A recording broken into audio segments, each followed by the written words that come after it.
బాలకృష్ణ గారు అసలు నటుడిగా పనికి వస్తారని ఆయన ఎలా ఎక్స్పెక్ట్ చేశారు? నా వారసుడికి ప్రకటించారు కదా ముందే, అసలు ఎలా అది? అంటే బాలయ్య కూడా కొంచెం సినిమాలు చూడటం ఎక్కువగా, వచ్చి ఆయనలాగా అభినయం చేయడం ఇదంతా చేసేవాడు ఆయన. ఇన్ఫ్యాక్ట్ చేస్తే మా 70mm థియేటర్ మేము కట్టేటప్పుడు నేను ఆయన సినిమాలు చూసి వచ్చి కత్తి యుద్ధం చేసుకునేవాడు. ఆయన కూడా ఛాన్సాలు చెప్పాడు బాలయ్య. నేను మోహన్ అన్న కత్తి యుద్ధం చేసేవారు.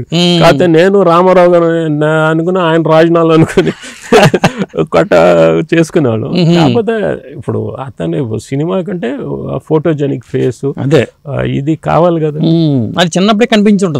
చిన్నప్పటి నుంచి ఆయన అది అదే. సో అది నాన్నగారే కదా. దాంట్లో తర్వాత పిల్లలు ఇంట్లోనే ఉంటారు కదా, సాధారణంగా ఇద్దరు పిల్లలు ఉంటేనే కొట్టుకుంటూ ఉంటారు. మరి మీరు అంతమంది పిల్లల మధ్యలో కొట్లాటలు ఏవైనా జరిగాయా? లేదండి, ఎటువంటి అసలు ఏముండేవి కాదు. ఏముండేవి కాదు. అంటే ఆ పెంపకం అటువంటిది. అదే మా అమ్మగారు కానివ్వండి, నాన్నగారు కానివ్వండి, ఆ ర్యాపో అనేది ఇద్దరికి ఇది రానిచ్చేవారు కదా. అదే ఇప్పుడు అంతమంది పిల్లల్ని వాళ్ళని పంపించాలంటే 10 మనుషులు చాలా మంది ఉండాల్సి వచ్చేది. అటు ఉన్నారా? అంతమంది ఉండేవాళ్ళ? ఉండేవాళ్ళండి. అంటే చాలా మంది ఉండేవారు. కాకపోతే మిగతా వ్యవహారాలంతా మా అమ్మగారే చూసుకునేవారు.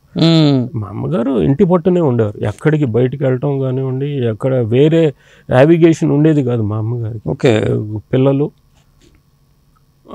కుటుంబం, శ్రేయస్సు అంతే. అదే చూసుకునేవారు ఆయన. ఆవిడ తప్పితే ఓకే అంతా ఆవిడే చూసుకునేదండి. అదే. ఇంకొకటి మీ నాన్నగారి గురించి ఏం చెప్తారంటే, డైరెక్టర్గా ఉన్నప్పుడు సాధారణంగా అప్పుడు నటుడిగా ఉన్నప్పుడు ఏమో అందులో వేలు పెట్టరు, డైరెక్టర్ చెప్పినట్టే వింటారు అని చెప్తూ ఉంటారు. డైరెక్టర్ చెప్పినట్టే వింటారు అని అంటారు. నిజమేనండి అట్లా? కరెక్ట్ అండి. బికాస్ ఆయన ఒక డైరెక్టర్ అవటం వలన ఆయన యాక్టర్గా ఇంకో డైరెక్టర్ విషయంలో ఆయన ఏం వేలు పెట్టరంటారు. బికాస్ ఒక డైరెక్టర్కి అనేది ఒక ఇమాజినేషన్ ఉంటుంది. ఒక క్యారెక్టర్ ఎలా ఉండాలి ఏంటి అనేది ఇమాజిన్ చేసి రాసుకుంటాడు. అదే. సో అది తప్పించి ఆయన ఏమి ఇంటర్ఫియర్ అవ్వడు ఆయన.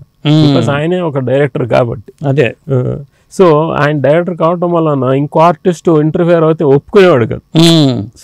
సో యాజ్ అన్ ఆర్టిస్ట్ ఆయన కూడా అదే ఫీల్ అయ్యేవాడు, నేను ఇంటర్ఫియర్ అవ్వకూడదు అనే ఇది. అదే సాధారణంగానండి ఇప్పుడున్న పరిస్థితుల్లో నిర్మాతకి విలువ లేదు, క్యాషియర్ పోస్ట్ అనే మాట వినిపిస్తుంది. అప్పుడు నిర్మాతలను బాగా గౌరవించేవాళ్ళు, హీరోలు అనే మాట విన్నాను. నాన్నగారు అట్లా గౌరవించేవాడు. నిజమేనండి అది? నిజమండి, నిజం, అక్షరాల నిజం. ఆ రోజుల్లో ప్రొడ్యూసర్ అంటే అతనికి ఫిలిం మేకింగ్ ఏంటో తెలుసండి. ప్రతి శాఖ గురించి అతనికి అవగాహన ఉండేదండి. సో అతను నేను ఎందుకు ఖర్చు పెడుతున్నాను, దీనికి ప్రతిఫలం ఉంటుందా లేదా అనేది ఆయన ఆలోచించండి. ఇప్పుడు ప్రొడ్యూసర్కి అది లేదండి. మీరు అన్నట్టు క్యాషియర్ పోస్ట్ అండి. అదే దీనికోసం సినిమాలు తీయడం, ప్రాఫిట్స్ వస్తున్నాయి, బిజినెస్ లాగా ప్యూర్ బిజినెస్ లాగా ట్రీట్. అప్పుడు ప్రొడ్యూసర్ బిజినెస్ లాగా ట్రీట్ చేసేవాడు కాదండి. ఓకే, బిజినెస్తో పాటు ఆర్ట్, దాంట్లో అదొక కళాత్మకమైన. ఒకవేళ ఆ ప్రొడ్యూసర్ దెబ్బతింటే మళ్ళీ హీరో గారు మన ప్రొడ్యూసర్ మళ్ళీ కోలుకోవాలి, మనం ఏమైనా చేయొద్దామని ఆలోచన చేసేవాళ్ళు.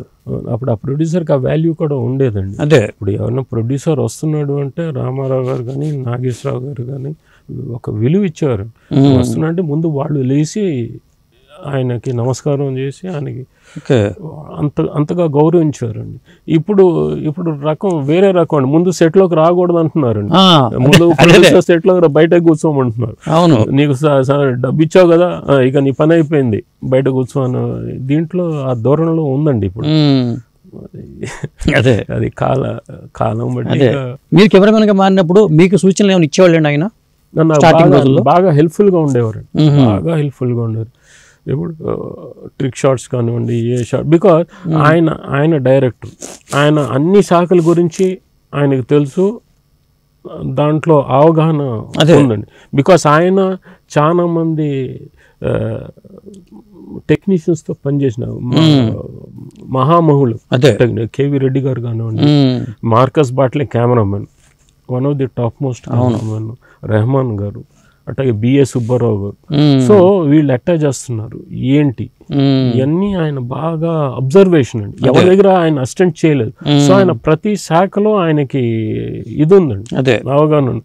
సో నేను ఎప్పుడైనా కొంచెం దాని ఒక ఈ టిక్ షాట్ అది అంటే నాన్న ఇట్లా చేస్తే ఎలా ఉంటుంది అని ఆయన సూచనలు ఇచ్చేవాడు కాదు. లేదు ఇటు చేస్తే ఎలా ఉంటుంది ఆలోచించాను.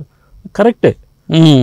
సో ఆయన చెప్పేది కరెక్టే, ఆయన చెప్పింది కరెక్టే. సో నాకు బాగా సపోర్ట్గా ఉండి నేను ఇన్ఫ్యాక్ట్ ఆయన దగ్గర చాలా నేర్చుకున్నాను. ఓకే, అది ఇట్లా కాదు ఇలా కూడా చేయొచ్చు. బికాస్ ఆయన ఆ కెమెరామెన్తో పనిచేశాడు ఆయన. ఓకే, ఆయన ప్యూర్ అబ్జర్వేషన్లో నాకు సూచనలు ఇచ్చేవారు. ఇట్లా చేస్తే ఎలా ఉంటుంది ఒకసారి ఆలోచించు. ఇప్పుడు విజువల్ రోల్ అట్లా అనుకున్నప్పుడు మాస్క్ షాట్ అంటారు. మాస్క్ అంటే ఎలా చేసేవాళ్ళు అండి అది? అదండి ఆ రోజుల్లో మిక్చర్ కెమెరా అది. ఇప్పుడు ఈ రోజుల్లో అంటే అంత టెక్నాలజికల్గా బాగా ఇంప్రూవ్మెంట్ ఉంది. మనం స్క్రీన్ మీద చూడొచ్చు, మానిటర్ల మీద చూడొచ్చు. అప్పుడు ఆ రోజుల్లో లేదండి. అంత కెమెరా వ్యూ ఫైండర్ లోంచి చూడాలి. ఒకసారి షిఫ్ట్ చేస్తే మళ్ళీ అది కూడా కనపడదు. జస్ట్ ఓనే ఒక ఇదిగా చూసుకున్నాను. సో ముందు గ్లాస్ ఉండేది, బ్లాక్ పేపరు, అది మేము కట్ చేసుకునేవాళ్ళం, మార్క్ చేసుకునేవాళ్ళం. ఇది ఇక్కడ ఇది అక్కడ మాస్క్ వేసేవాళ్ళం. అదైన తర్వాత మళ్ళీ బ్యాక్ వచ్చేవాళ్ళం. మళ్ళీ ఇది తీసి ఇంకో సైడ్ వేసి ఇది ఎక్స్పోజ్ చేసేవాళ్ళం. అంటే జరుగుతూ ఉండేది. అప్పుడు సీజేలు ఇవన్నీ లేవు కదా, ఓన్లీ ప్యూర్. అప్పుడు టెక్నీషియన్ అంటే అదే అండి.